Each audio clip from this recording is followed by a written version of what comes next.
which is a more extensive map. And what Focus Blueprint is, it's like a boot camp. Will hopefully this year, it depends on your engagement. If you're game, what we're gonna do is like sit down to brass tacks and okay, what do you want to get accomplished? Here's how to get it done.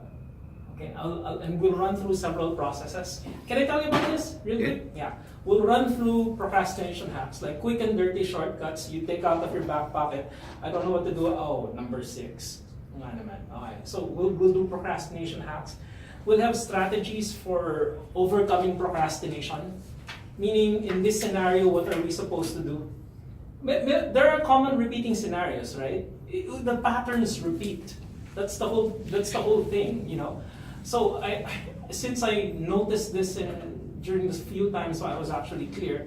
Certain patterns repeat. Why don't we find a way around them? Okay? And this is that. We'll include things such as what I call I saw Ant-Man and the Wasp recently. Dr. Hank Pym shrinks things down. Okay, so there's what we call the Pym particles. Yes, this is geekery, but one technique example would be what I call the Pym particle gambit. The reason we can't take on certain things is that they're too big. So in NLP, we'll call this down chunking.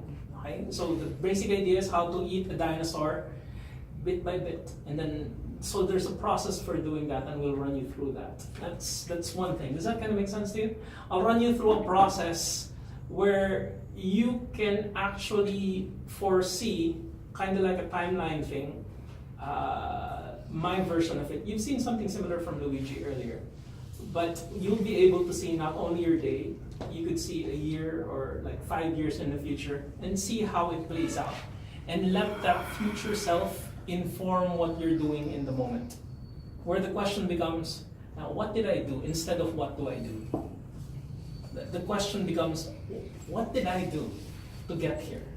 Because you're already coming from that future self. Does that kind of make sense? So we'll run you through a process that'll include sight, sound, feeling, smell.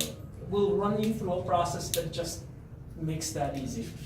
We'll run you through what I call a spark process, which is kind of like a jump starter. I don't know if you know what a solar flare is.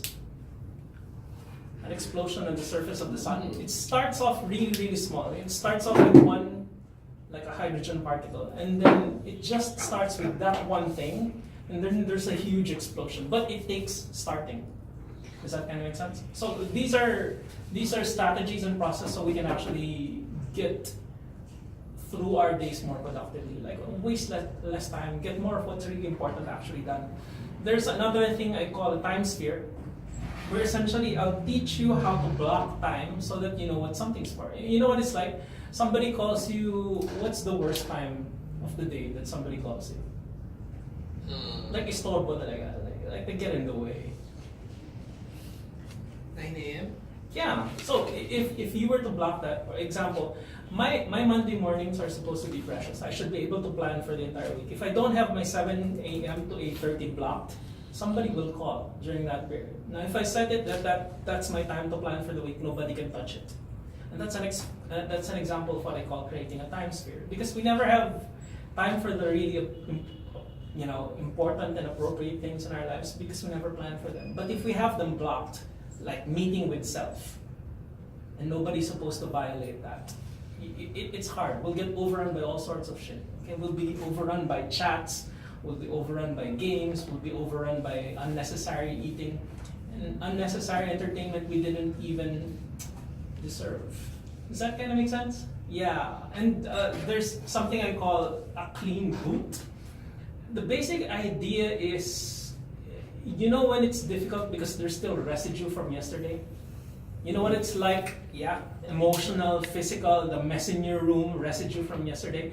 A clean boot is that same idea as a fresh install on your laptop. Like starting from zero. What's that like? Okay, and I'll guide you through a mental process and an exercise where you actually write out what you have to do for you to get a clean boot out of yourself so that when you start, there's nothing in the way. Does that kind of make sense? Yeah, and I hope I'm demonstrating right now by helping you in advance that I can help you during the Focus Blueprint. I'm actually running you through, I was doing this writing a while ago, what's most useful based on the feedback I'm hearing that of the plethora of things that I now understand that I didn't, which saved me. What can I share? So I hope these concepts are already running. This is proving useful? Yeah, okay. I'll run you through a process where anybody have backlogs? Yeah. In the Philippines, there's a huge joke about PLDT being trans because they had a program called Zero Backlog. It's an old joke and an old program, but essentially I'll run you through strategies, and strategies are the things which become techniques. It's like a grand Batman plan that becomes the grand Batman tactics. There are 1,001 tactics, but the mental strategies that it takes to do your Batman time. Right? That's what we'll look at in what we're doing for backlogs. Yeah. Does that kind of make sense so far? I'll also run you through not just the removing backlogs, but the prevention of them. Is that because I have a tendency to do that myself? I'll guide you through a process for. Anybody here have a problem with like starting and finishing projects? Let me be specific. The reason why we can't do things sometimes is that they're not doable things, they're not tasks, they're projects. Anything that has more than one task is a project. Does that kind of make sense to you guys? So, I'll guide you through processes for starting, going through the process, and for completing projects faster than you ever have. Does that kind of make sense? And for reference, I sometimes time-sphere myself with the project of completing 30 books in 2 days. And because that's blocked off, nothing, no communication, everything's pre-prepared, and I'm starting off at clean boot neutral, that gets done. But in no other way is that possible. So I'll guide you through the process of going through projects in your own way. But this will demand feedback, like you show me where you're coming from and I'll show you where we can go. Does that kind of make sense? And there's a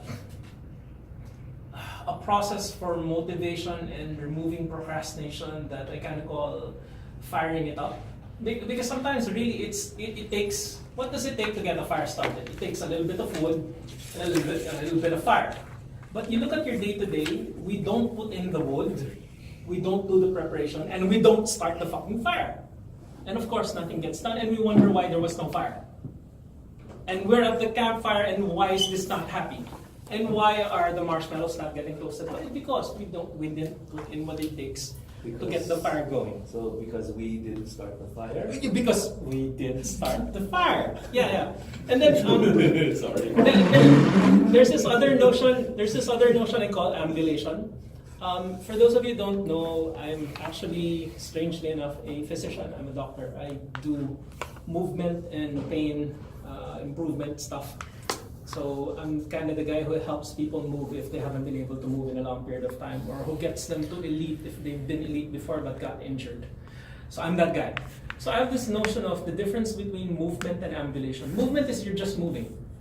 And sometimes, even my team, we do lots of movement, but very little movement, very little ambulation. Does that kind of make sense? Ambulation is the act of really moving around. So there's movement and there's actually moving from where you are. And the point to that is if you actually ambulate, move from where you are, even if you're moving in the wrong direction, you can see that you're moving in the wrong direction. If you don't start, nothing gets done. Does that kind of make sense? Like the very fact that you're moving away from your old job, that you're taking steps, helps you see more. Like you even start to see, I was lying low at my former job. I wasn't doing it so well. You can't even see that stuff unless you take a move on towards a new place. Does that kind of make sense? Something like jogging versus on a treadmill? It's very different. The experience is very different. It's something like that. Yeah. And it can be as simple as you're sitting down and just the act of going to the comfort room. Just because you're in a different place, the perspectives are different, just the act of movement. And we'll take that beyond the metaphorical stage. We'll actually look at how to get a move on in your life, how to actually get ambulating in your life. Does that kind of make sense? There's a notion of what I call an omni inbox, where what people usually do is dump shit on us because they haven't gone through the thought process, or they're using us as inbox. My basic notion is I function clearer if my RAM is doing what my RAM is supposed to do. I don't know if you know this, but your short-term memory, it's meant for deciding, not for holding things. You want more permanent memory? Put it on your hard drive, not your RAM. You know what it's like when your SD card has all the space, but your RAM is full, so your phone doesn't work? Of course. So I'm gonna run you through a process where, much like the mind dump Luigi ran you through, but a more powerful process, I'm hoping, it will actually clear our heads, and stuff that isn't in our heads, it's actually externalized to another brain.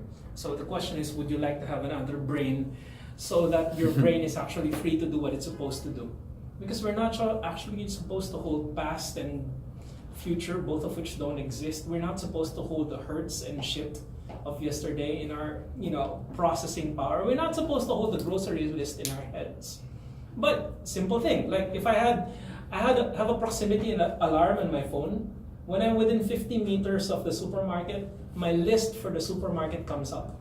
When else am I thinking about the supermarket? No time during the day, except when I'm at the supermarket. So this is an example of what you can do with your Omni inbox. But you have to first empty your head of all the stuff that isn't supposed to be there. Because as David Allen would put it, your head is for having ideas, not for holding them.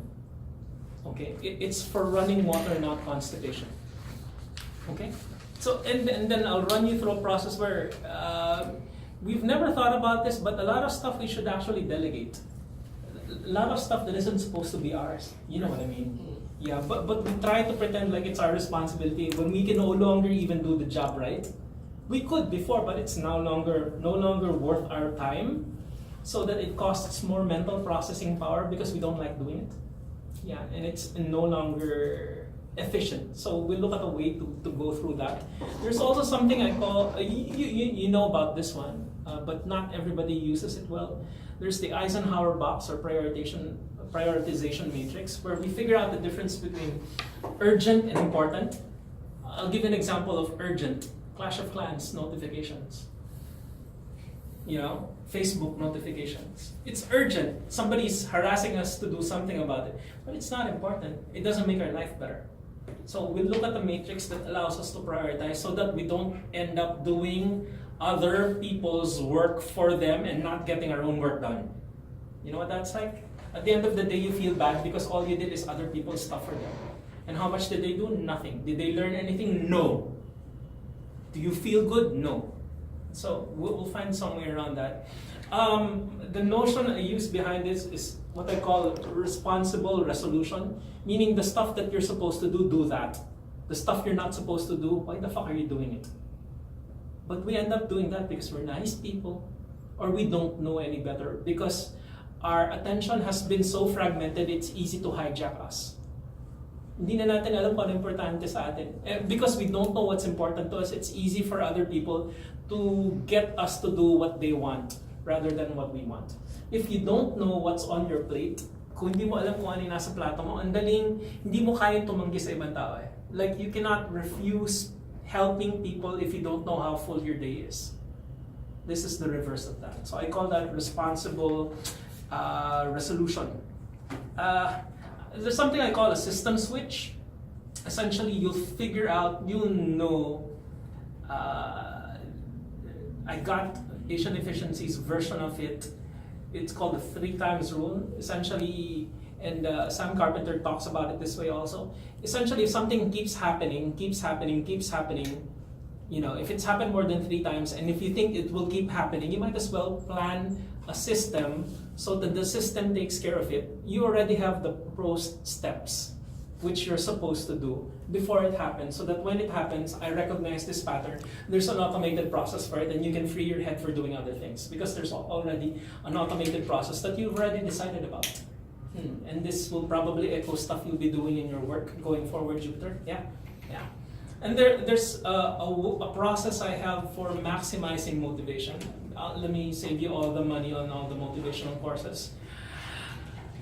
The most motivating thing on planet Earth, I've looked at all of the neuroscience, the most motivating thing is progress. Meaning if you get a little bit done, you'll get more done. Nothing is more motivating than that. Don't believe all the motivation bullshit, it's not true. They're all just little dopamine hits which make you feel good in the moment but get nothing done. Next day you need more motivation because it's not built in. Does that kind of make sense? Yeah. So this is a way for actually automating and maximizing motivation. And I'll run you through that process like a blueprint. There's this notion they call the big why, the grand purpose, the great dream, your reason for being here. And I call it like a grand purpose, a reason for being. We'll go through why that's useful. And the reverse of that is if you don't have a big positive why, you need a lot of negative whys. Okay? And that's most of us most every day. You need a reason for, I don't want to feel bad, I don't want to be broke, I don't want to hurt. You know, I don't want to feel this way again. We need a lot of negative motivation if we don't have positive motivation. I think we're being rushed to go, so I'll try to finish soon. There's a project propulsion system, essentially looking at all of our whys. And then I'll run you through a process for mental leverage so that you don't even need a checklist. You know how to mentally behave. So in a way, you become Batman. In a certain situation, you already know how it's going to play out. You already know how you're supposed to decide. The reason behind studying all forms in martial arts is so that you can move from no form. It's to move fluidly. Okay. So as Bruce Lee would say, the reason for form is no form. The reason for planning is movement. Okay, and so we'll go through that. And then I'll run you through certain phases for focus. There's an awareness phase, a focus phase, and a concentration phase. Think of it as like using like a lens and for concentrating all of your willpower. Otherwise, other people are using your willpower and your strength and your energy and you've lost it. That's basically all of your life. Okay? If you think about it, all you are is aware energy and all you have are experiences and memories. And other people are robbing you of that. And so this is my way around that because I personally want a better experience of life and I want others to have it too, since I had a little bit of it. We'll go through an 80-20 means of looking at goals, dreams, strategies, projects, meaning if you plan what you have set out to do, like on a Monday is for blank.